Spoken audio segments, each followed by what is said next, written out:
Maraming Katolikong Pilipino na nag-aayuno o fasting kapag mahal na araw. Ano bang kahalagahan niyan at bakit yan ginagawa?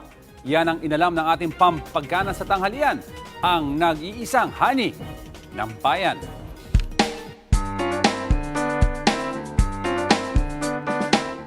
Magandang tanghali, Diego. Naging tradisyon na ng mga Katolikong Pilipino ang pag-aayuno o fasting tuwing mahal na araw. Pero alam nga ba ng mga kapatid natin kung para saan ito? Tara, samahan niyo ako at magtatanong tayo. Dito. Pagka Biyernes daw, Santo, pagka Holy Week daw po, maggulay-gulay muna at umiwas sa karne. Ha?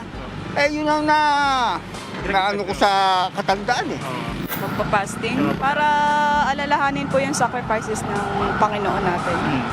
Kayo ginagawa niyo? Opo, ginagawa din naman. Parang ano na rin po sa paghihirap ni Kristo, nung panahon ni Kristo.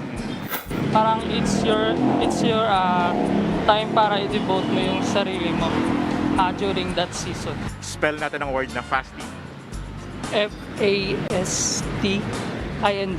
Okay, dahil tama ang pag-spell mo at sumagot ka sa tanong namin. Dahil dyan, sagot na rin namin yung pananghalian mo. Ayan. May libre ka pananghalian galing yan sa Signal.